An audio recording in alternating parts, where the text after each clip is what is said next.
What's up, everyone? Welcome to the Still Moving podcast. We are Toby and Dom, two best mates who are individually going about our freelance lives as a photographer and DOP in the United Kingdom. We thought we'd spend a little bit of time to sit down, catch up, and talk about the highs and lows of our journey so far. Hope you enjoy. Here we are, mate. Number 4. Oh, it's nice to be back, mate. I know, isn't it just? Mate, why don't you share with the listeners what we just saw in our analytics from between episode 1 and 2? It's a humbling discovery. It is humbling.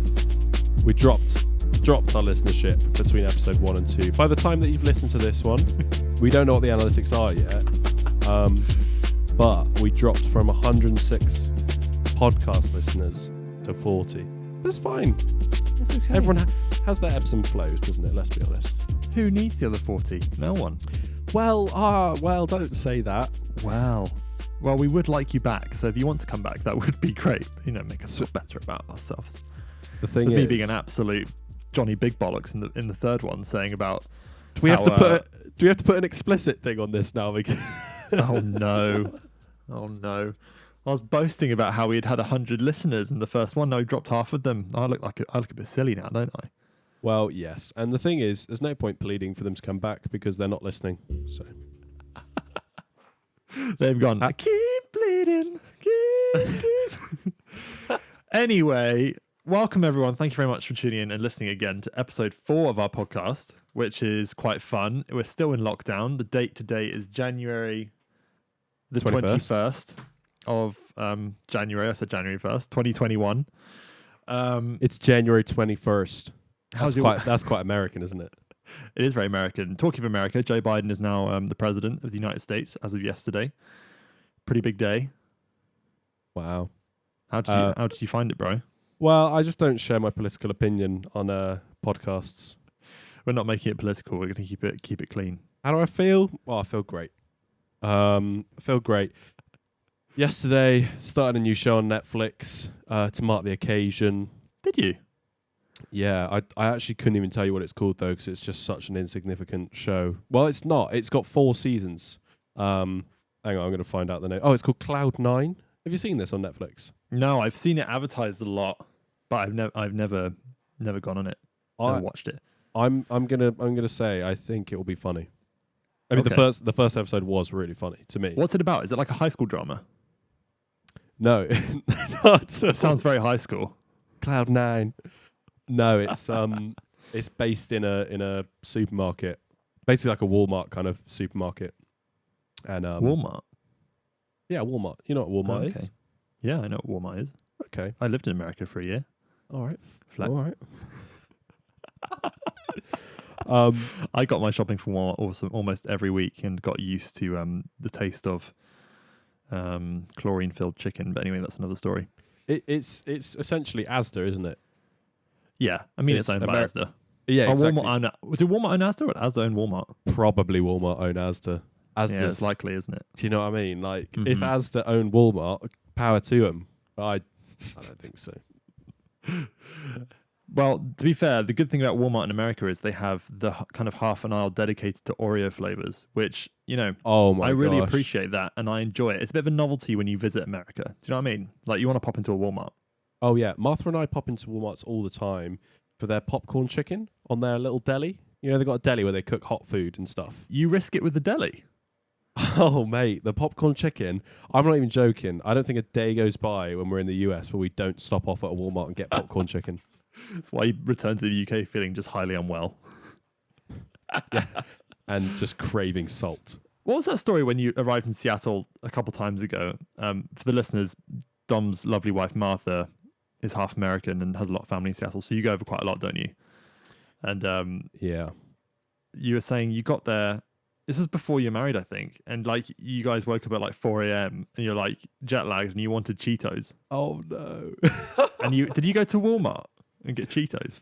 Well, the thing is Cheetos are also one of those novelty items, aren't they? That like you can get them in the UK, but you're not spending the money on them because it's just ridiculous. But over there, it's just like the price of like a packet of Quavers or something.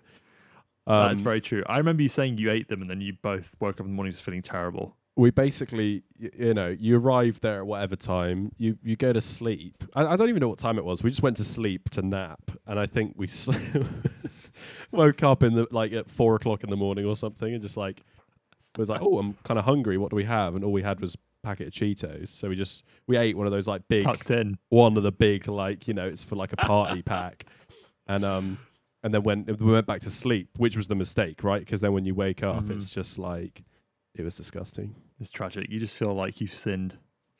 I'm glad you remember that, though. I do. I remember it because it was just really funny, and I remember laughing a lot. But I guess if people don't know us, it's not very funny. Oh. Anyway, lesson learned. Don't eat Cheetos after a long flight. It'll make you feeling awful. Well, in moderation is the lesson. That's true. Don't be agreed. Go on. No, sorry, mate. I realised in the last couple of podcasts I keep cutting you off. I don't respond to your little funny comments. It's quite awkward, actually. I think part of it is the Zoom latency as well. I'm not sure. Talking of planes, though. Oh, right. So obviously we've got President Biden now in the US, and a photographer in the US called Christopher Anderson, who is a Magnum Photos photographer by the looks of it from his Instagram, took a photo of Joe Biden getting off Air Force One today. Look at this. If you're on YouTube, you'll be able to see this. Oh yeah, I saw what that. What a sick picture. Sick, yeah. So sick. It's just absolutely iconic. Just he looks healthy coming down those red stairs, blue skies, saluting. It's amazing, man. I think it's really cool. His inauguration was really inspiring yesterday. I thought it was quite a moment in history. But like we said, we're not getting political, so I can't comment either because I honestly, I don't know anything about it. I didn't watch it. Great. Well, that's fine anyway. So I can tell you that Cloud9 feels like a series worth watching, and I might continue watching. Right. What's been going on? Tell the listeners what you've been doing. Well, tell the listeners what's been going on. Well, I started my week like any other week. My beautiful wife Sophia has been tracking her EP.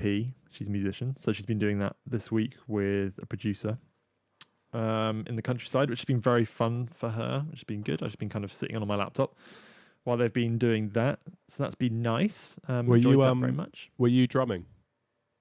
I did, yeah. We hired a studio in Bath. Shout out to Mizpah Studios. And we tracked drums and some bass there on Tuesday, which went really well. Bass. Nice. Nice. Had sushi for lunch. It was an absolute dream of a day. Of course you did. I mean, I did invite you, but you were a bit too. But you had calls to do because you're a professional. Yeah, I can't. Do you know, just these last minute things. I can't be dealing with it at the moment, Tobes. All right, so just life's just getting a bit too much for me right now. Could you please not bog me down? Can you please just tone it down? Calls and questions. Your attitude. That sounds like fun, though. That sounds like fun. That's been good. I did 2 little shoots yesterday for 2 clients, which was fun. So a little back to back, which is always nice when you can fit 2 into one day. I mean, for me, these days it's quite rare. I've recently signed with a new agent, and they've told me that try not to take half-day shoots, because the reality is you'll take a half-day shoot and there's nothing else you can do with the rest of the day. Yes. So it's really kind of got to be a full day, a sort of situation. So it's a bit of a one-off, kind of through a couple of friends. One of them was a regular client, and then so I knew what to expect, and the other was a friend from Canada. So it was very just a quick hop over to Canada then, just real quick for the afternoon. Quick hop over, easy. Yeah, that's a day rate. And, nice. Yeah. So that went really well. I enjoyed that. We hired a little studio in Bath, and that I was referring to those big umbrellas that I thought I'd prematurely bought in the first episode. Yeah. Well, it's actually started to play in my favour because I hired in one flash head and I didn't have to hire any modifiers. I had everything. Wow. So 50 quid for the light, done. Set it up, no faffing around with any extra stuff, and we were rocking. Tune in next week to find out the continuation of the story about Toby's flash head umbrellas. Yeah. Anyway, fairly uninteresting information, to be honest. No, it's cool. If there's one thing everyone wanted to know, it was whether you got your money's worth out of them. And by the sounds of it, you're starting to. Our listener drops down to another 10 people. But yes, mate, it was very good. It was nice to get back in the swing of things. I remember packing my bag and being like, can I even take pictures anymore? Because it's been a good month since I've been on a photo shoot. Yeah. And there's moments of self-doubt. You're just like, I know I've done this for a while, but I haven't picked this camera up for about 30 days and it's feeling a bit weird.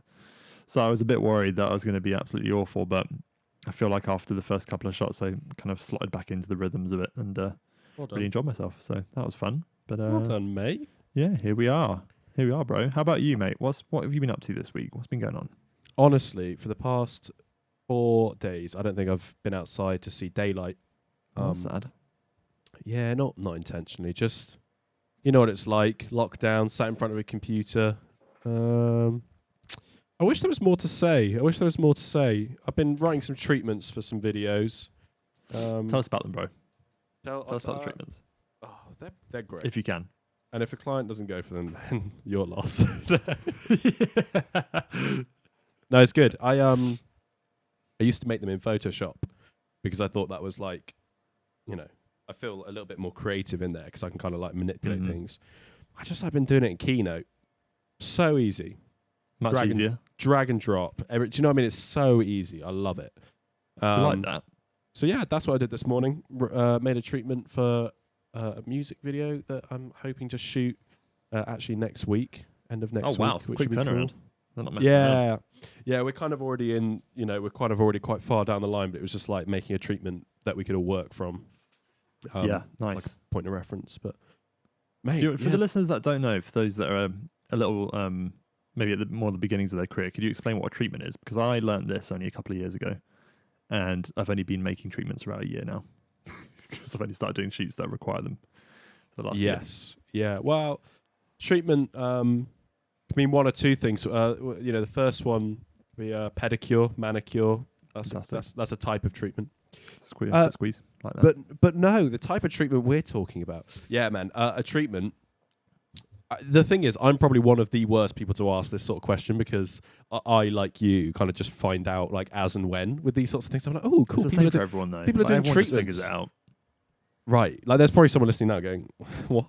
Am I meant to be doing treatments?" I know. Yeah, it's the same.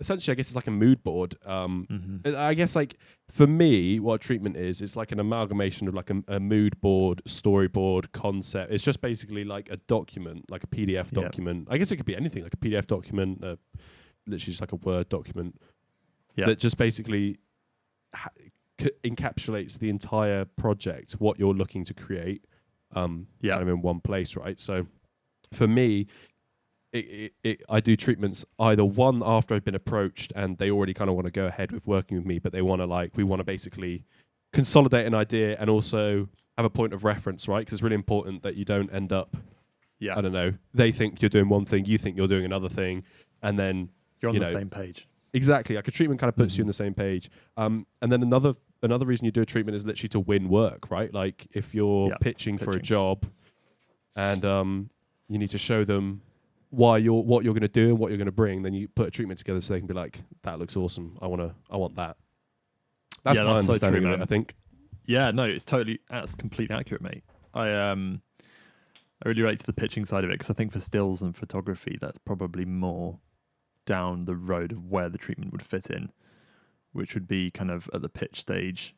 Because on average, if you're kind of pitching in for say an ad shoot or just a bigger commercial shoot, you're going to be against like 5 or 6 other people, probably. Maybe less, actually. It depends these days. But ultimately, to make yourself stand out, you want to kind of make a document which would outline your approach, kind of give relevant links to your previous work, but kind of designed in a really interesting way. Like I've seen some really cool treatments made by a number of folks who really just kind of make their mark on the treatments and do their own design and stuff and make an epic example.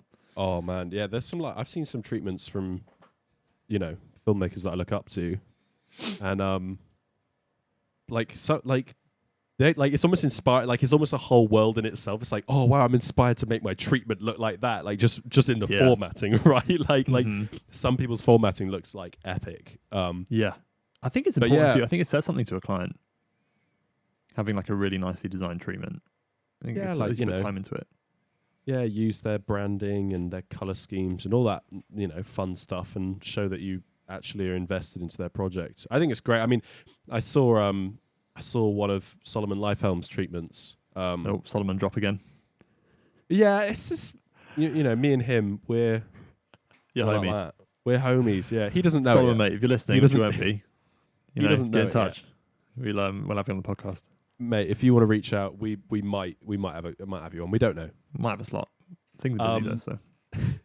But I saw his treatment to Mr. Martyr, his video Mr. Martyr, and that's probably like the one video that I reference for every single video ever because I just love that video. And are you taking notes? Are you taking notes on what I'm saying? I'm writing subjects of what we've talked about. Oh, good. For the title. Treatments. Carry on.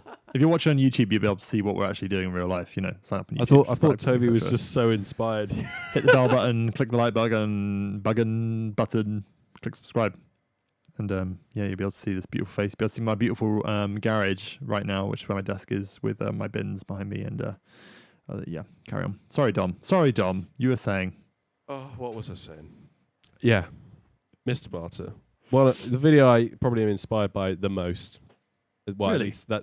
Well, it's just one video that, like, every time I see it, I'm like, this is so freaking good. Like, this is what I want to make, right? Like, when you see this video, you're like, it's amazing. That's why I'm becoming a filmmaker, sort of thing.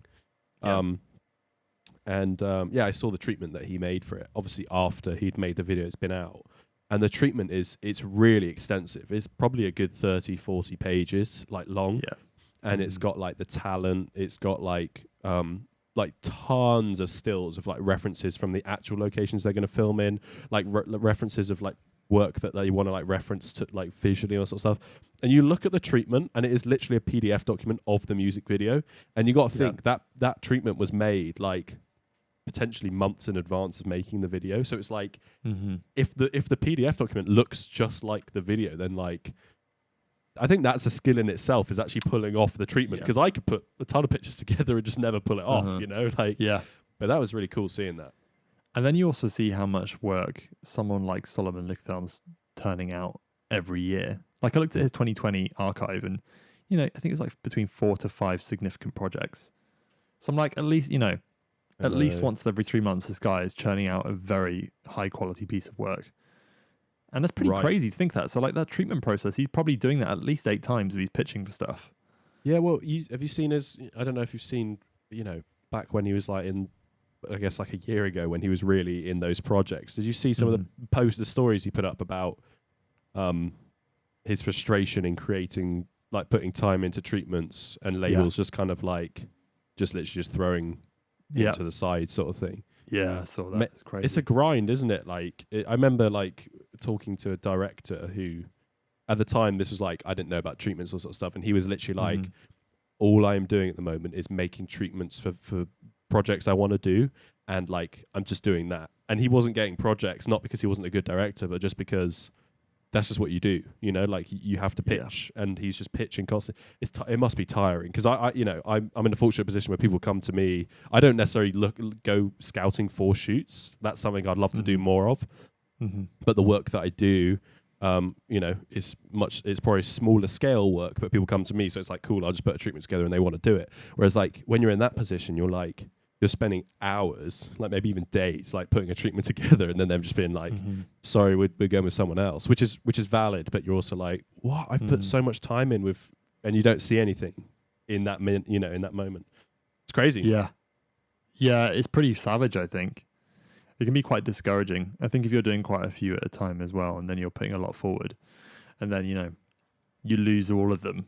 It was nice at the same time, because I remember listening to a documentary with him, and he was saying, it's just like time after time and rejection after rejection. It made me think, this is Solomon Lichthelm. Like, he's one of the best directors of our time, I think. Right. And he loses work. So I'm like, it kind of qualifies everyone else losing work. You're like, well, actually, I'm not a failure. Like, everyone loses work. Everyone loses pitches. It's just normal, which is that's really nice to know that. I was really reassured by that. Yeah, and like, what I want to know is, who the heck are these people saying no to Solomon Lichthelm? I know. They probably can't afford him, to be fair. He's probably quite that's true. It's like nothing to do with his work. It's just like they send the budget and he's like, no, sorry, we can't do this. You can't afford me comment. I like so much of me wants to set someone one day, but I'll never be able to do it because it's just so arrogant and unpalatable. I don't think I'd be able to bring myself to say I have faith in you. From some of the things I've heard you say, I'm sure it can happen. Bro, brilliant. We got an update, haven't we, on the old...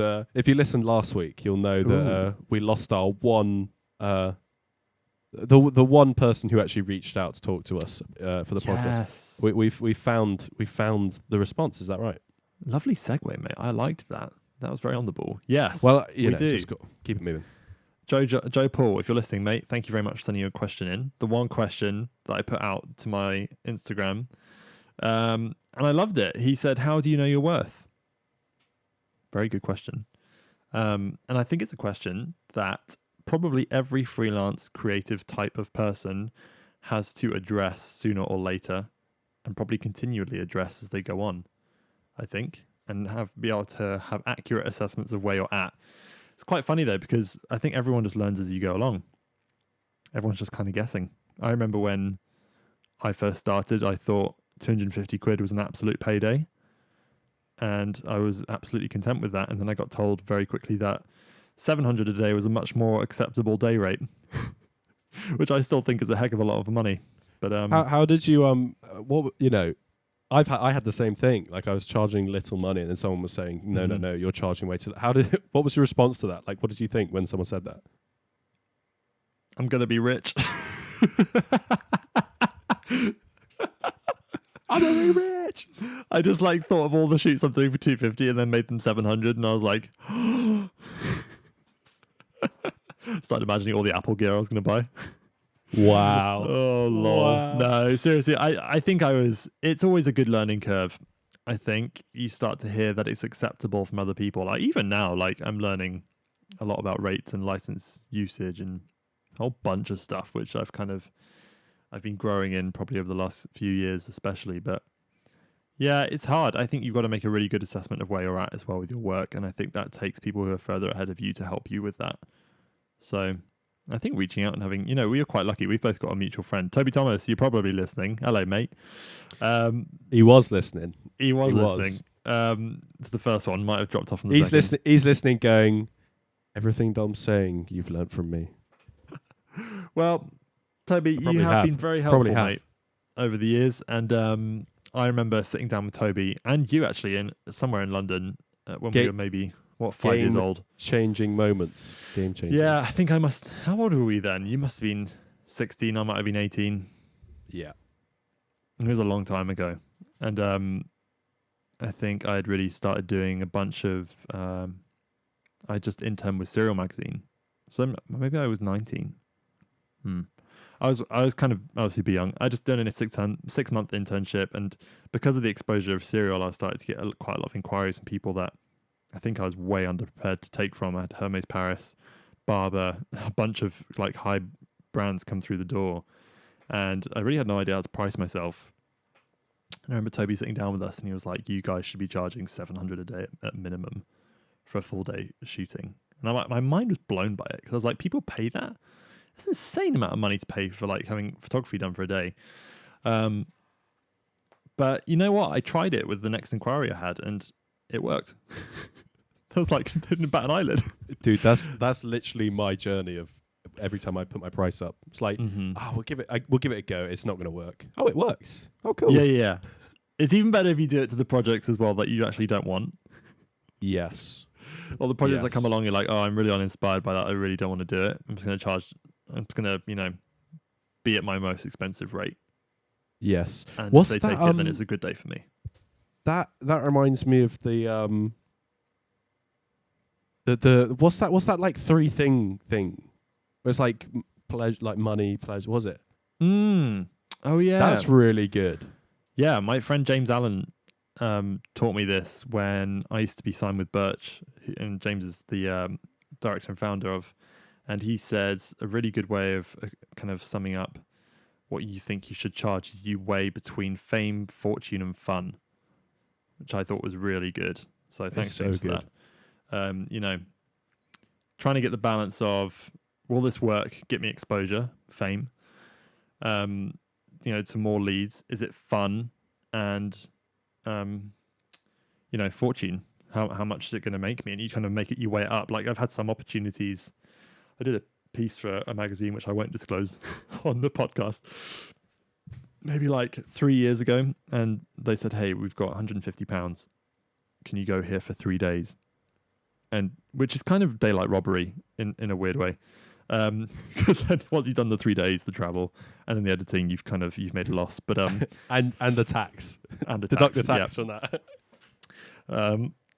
And I was like, you know what, I'll do it, because the shoot brief looked amazing. And I remember waking up on the first day at 4 a.m. and we were going out to, it was basically an article following around some chefs and how they go and catch their food to cook at the restaurant in the morning.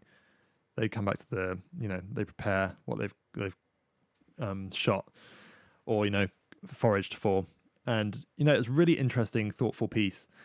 And, I got up at 4 a.m., got in their beautiful Audi and went off and shot these deer and did a whole bunch of really exciting things, brought it back to the restaurant, watched them prepare the food, took pictures of the restaurant, took pictures of the salt room they had there. And then, in the afternoon, they wanted interior shots of the hotel next door. So it was a really fun brief. I mean, it was a total rip-off, but I just remember being in the shoot being like, this is what I always dreamt of.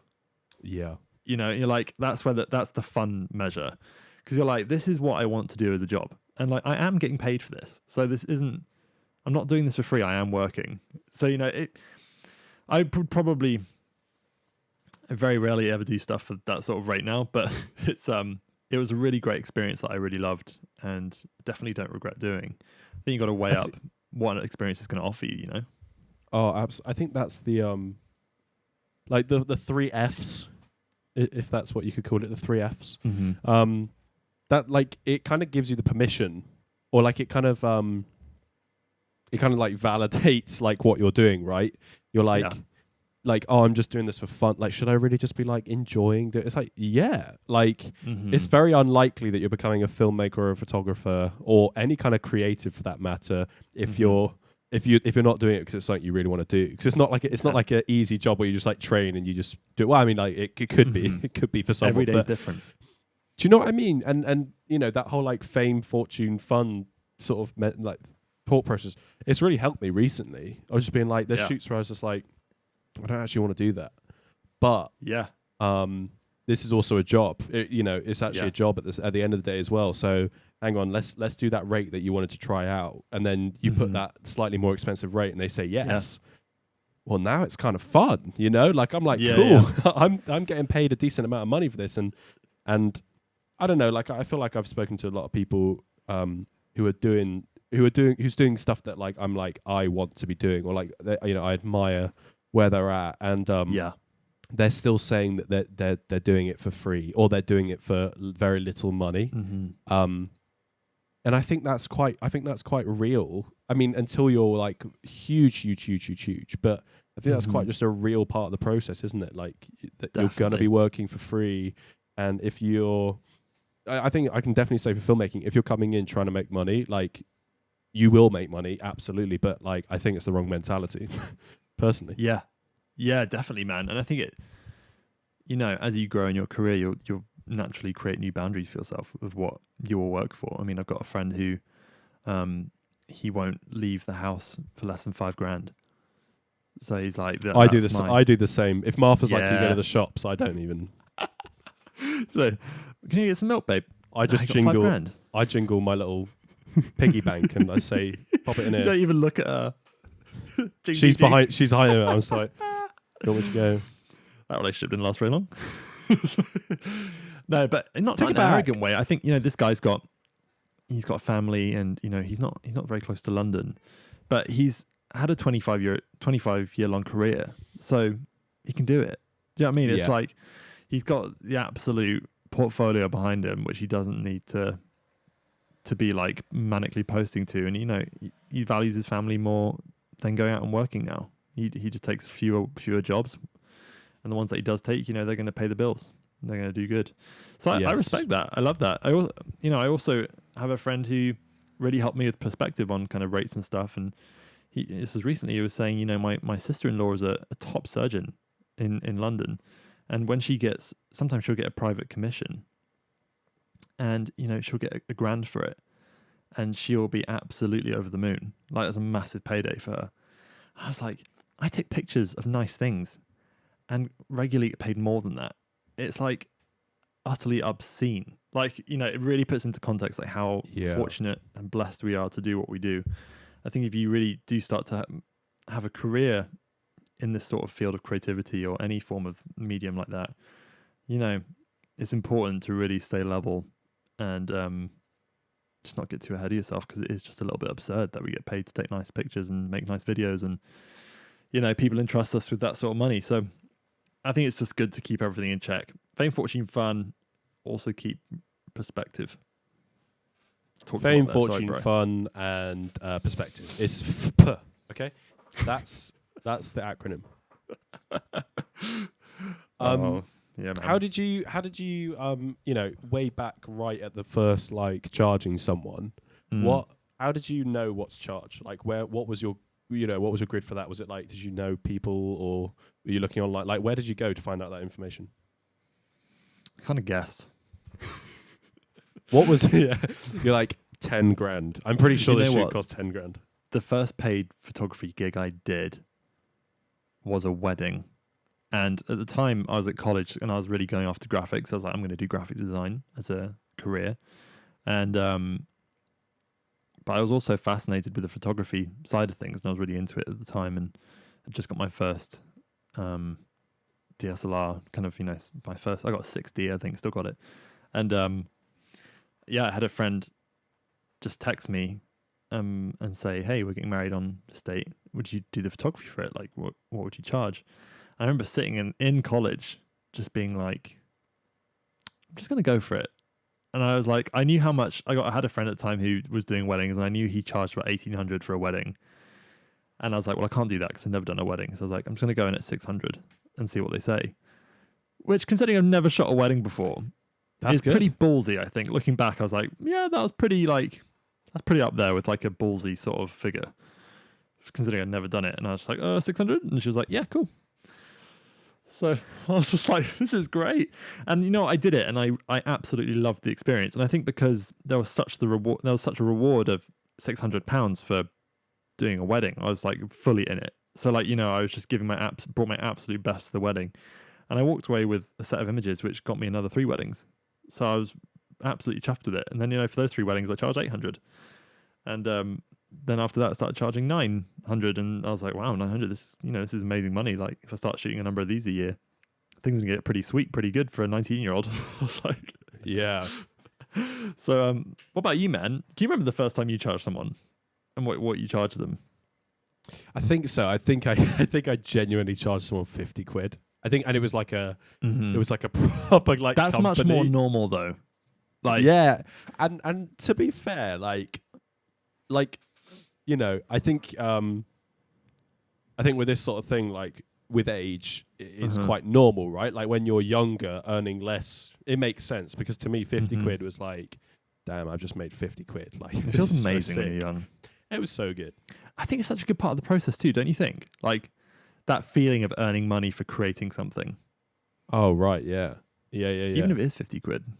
Oh, it was great. Ended up being one of the toughest clients I've ever worked for. Lol. I mean, that was like my experience of doing my first ever, I think that was my first ever, like, freelance sort of paid gig. I was paid before that for doing other jobs, but in companies. So that was like my first, like, this is me going off on my own, kind of making it up. But I mean, like, the journey of, like, upping the rate. I mean, again, Toby Thomas was the one who kind of set a precedent for me when I went and worked with him when he was working at Birch. And it was really good. Like, it was, if I'm honest, he was a mentor to me. You know, like, I was kind of sitting at his feet, learning. He will love this. If he's listening, he will absolutely love this. But shout out to him. But genuinely, like, it was one of those things where it was like, for me, you know, it was kind of weighing up, like, look, I really want the experience. Like, I want to be on these shoots that he's being able to offer, right? And then he was saying, this is how much you should be charging, or this is how much I can pay for it, which was suddenly like, okay, this is my level. I think at the time it was like 250 for like a day's work. Maybe I was editing or working on a shoot or something. Which is amazing money. Oh, dude, it was incredible. I mean, that year I worked so much of them. I was like traveling up and down to London. I remember that year. I literally felt like I was like a baller. Like I couldn't, I was like, I've made it. Like I'm traveling to London. Like this is the life. You travel to London, you go and like work on a shoot. It was great people as well, and really good shoots. Like, it was shoots I wanted to do. I was so grateful for it as well, because I'd sit and, he at the time he was shooting on like the Red, and I was only ever shooting on like an A7S or something, and it was just being able to like I'd like edit his Red footage, and so I'd sit and like look into in the project file at like, oh, he shot that at this ISO and with this aperture, and it's just like just like the best learning thing, and I was getting paid. It was crazy. So that was like for me, that was like that set like a bar of like, this is what you charge, and then eventually you start to meet more and more people who are in the industry that you talk to, and actually probably for actually us talking about it as well, of like, it's not too dissimilar at the get-go what we used to charge, right? Like we used to charge similar, prices for shoots, and we talk about it a lot. Yeah. And then honestly, in like more recent times, realizing that I should charge more is genuinely having conversations with people that that like I work with, or that like we kind of are doing a similar thing, and they're saying, "Oh, I charge this for it," and I'm going, "What? I'm still only charging this," and deciding I should a bit is a fear, right? There's a slight fear element to it of like, oh, what if I charge £100 more and I don't get another job? But then, but argument's sake, it's like, well, you could just, one, put your rate back down, or two, I don't know, you go, oh, this is how much I charge, and the client's like, we don't have that. And then I go, okay, cool, what do you have? It's like, it's fine. There's no like, totally, mate. The fear element's kind of is silly, at the end of the day. But honestly, totally that's what you were saying about like whether you put your rate up 100. You're always trying to guess what budgets they have, because clients rarely disclose what they've got to play with. I really relate to that, and being like, oh, should I go in much cheaper, or oh, I want this job, and then you become, if you especially like, I found this when I was a lot younger, and if I'd really want to shoot something, I'd become kind of gushy over email. I'd be like, oh yeah, I would really love to do this with you guys. I really hope we can make it work. Let me know if this doesn't work with your budget. Oh my gosh, that is me. Yeah, but I think that's such a normal, good, healthy part of growing, right? It's like, I look back on it now, like cringing a little bit, because I'm like, I wouldn't do that now. You're basically like, please let me have this job. Yeah, please, for the Lord, let me do it. I need my dinner. I'm hungry. Yeah, no, I don't know, mate. Do you know what? You're saying these things about when you used to work with Birch. I remember this with Toby Thomas, and I'm going to tell a little funny anecdote right now. A little story time. Do you remember the time? Do you know what story I'm about to share?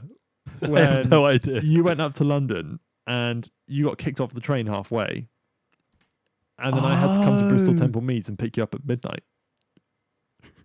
Wait, what? Do you remember this?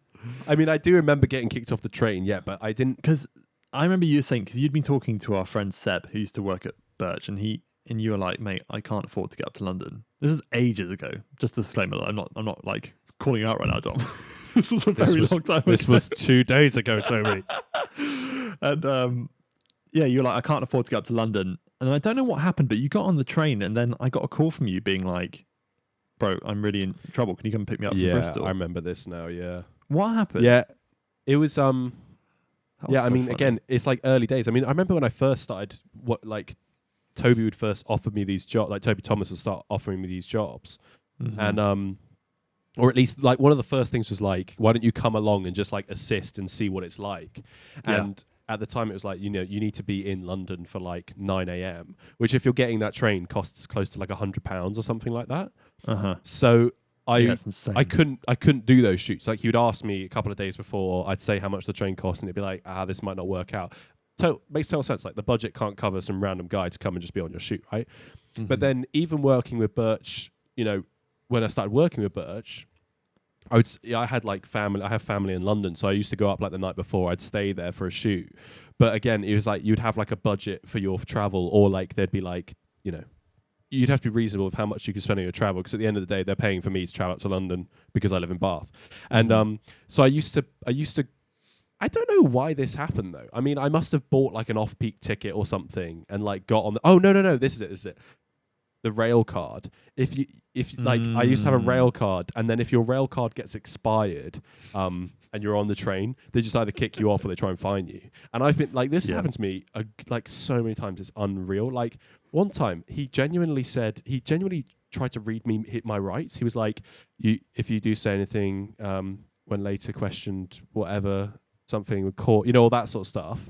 And I said to him, I was like, what are you on about? I was like, mate, you are a train conductor. And he was like, yeah. And he's like, but anything you do say can be given in evidence. So I was like, right, cool. Anyway, so I remember like getting kicked off the train. I think it was like at Swindon or something. So a ticket guy came round. Savage. And I'd got like the last train to London. So there was no other train I could get.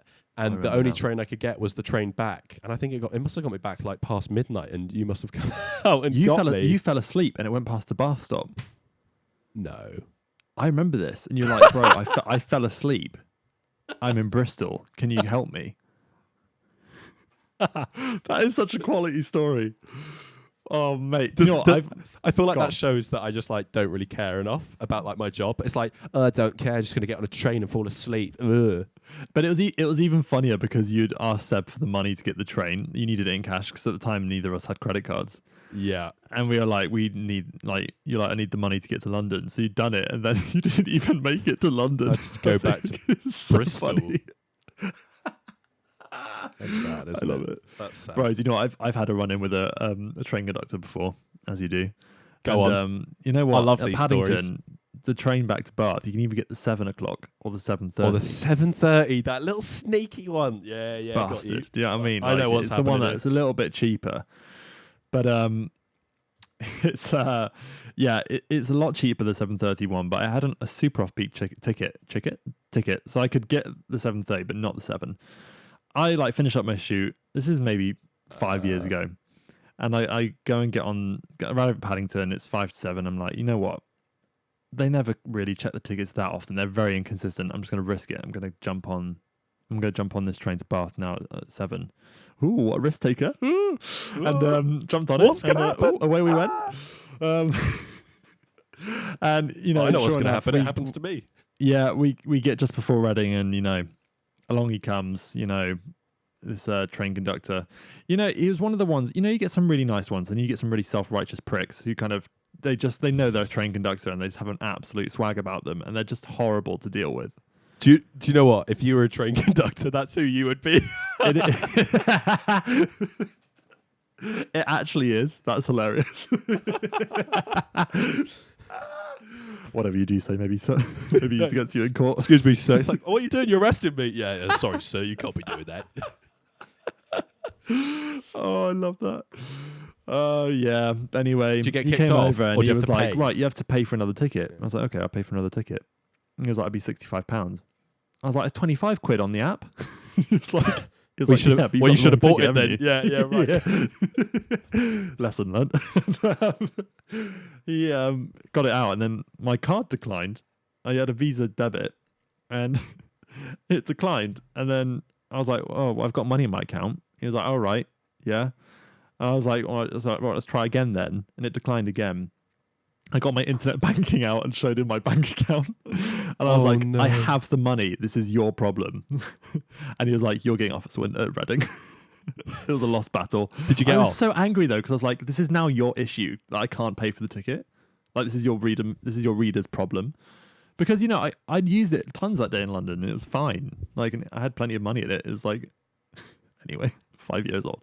5 year past Toby is still hasn't got over about it. I remember seeing him on like loads of train trips up to London, and I used to like just absolutely be cursing him in my head whenever I saw him going on the aisle. Just like, you. But then just like he'd be like, tickets. Be like, oh yes, I got my tickets. Yes, sorry. Here's my ticket. Oh, good times, mate. Good the thing times. is I could talk Western. endlessly about train anecdotes because I just have so many. I mean, we'll save some for another episode. Oh, no. I genuinely have like another 3 stories I could tell, so I'm just like not going to tell them because I too. If I get San Pellegrino out, can you indulge me in one more?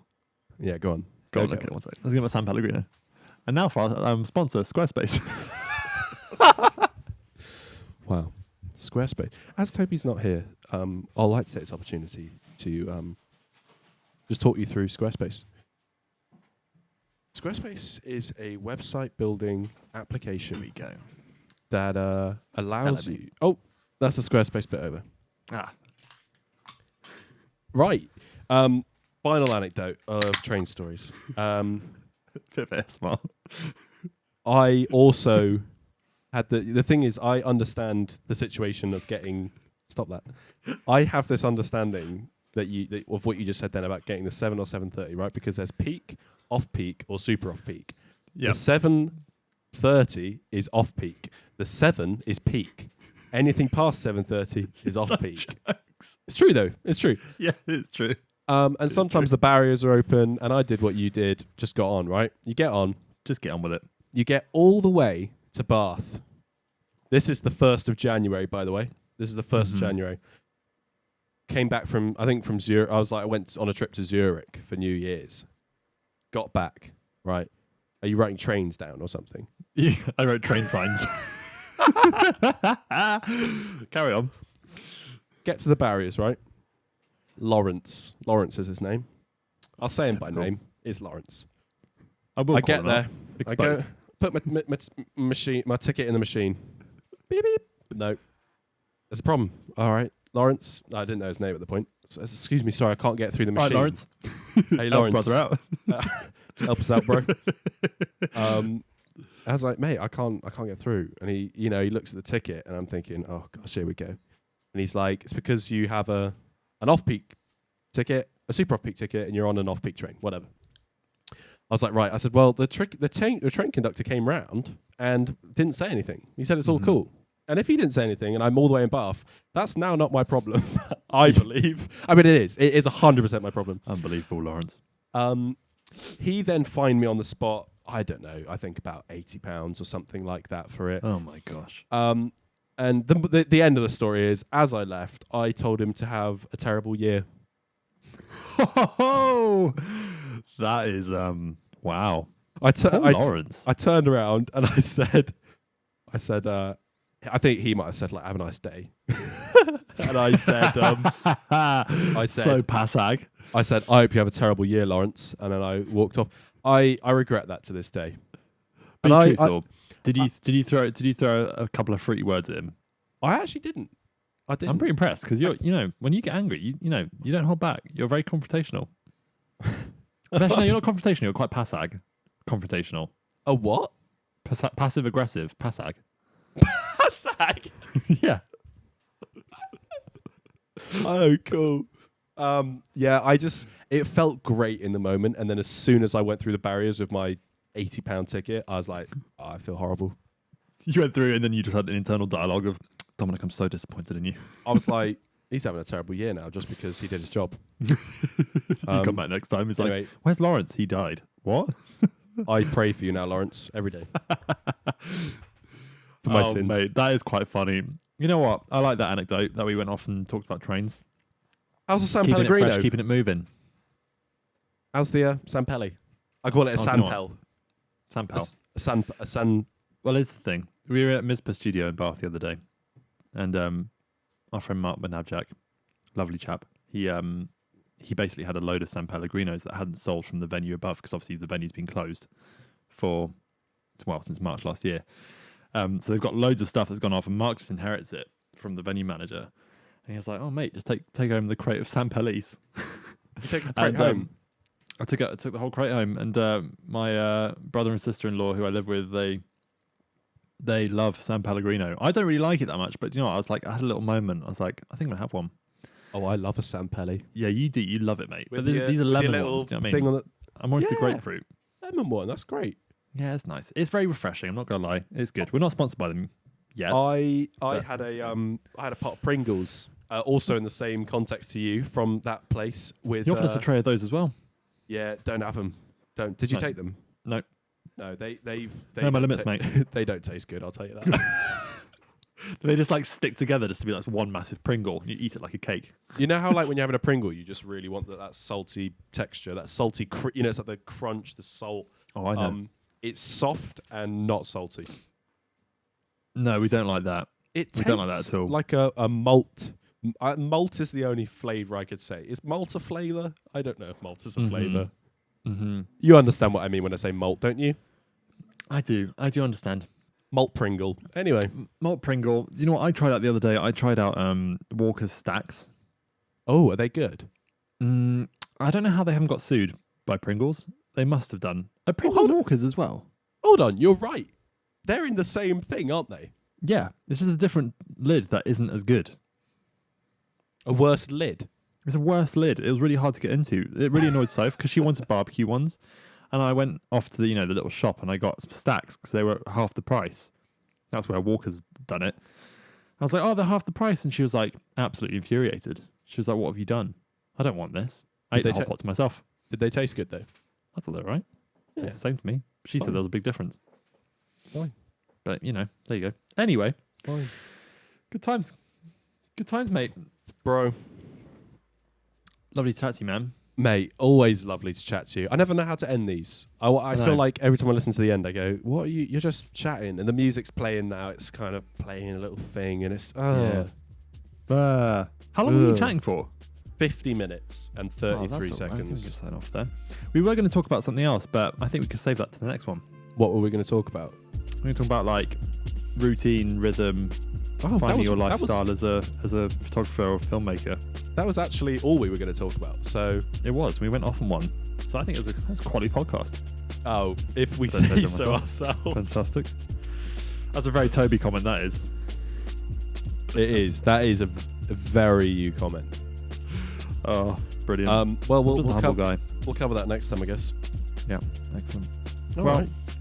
Cheers, everyone. Thanks for listening. If you want to follow and connect with us on the old IG bot, it's for Dominic, it's at Dominic_Doring, Doring.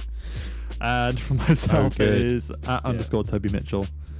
We don't have an Instagram handle for the podcast yet because we have 50 listeners. So go and spam all of Toby's posts with Passag. Just type Passag, #Passag, and we'll know that you came for the podcast. Yeah.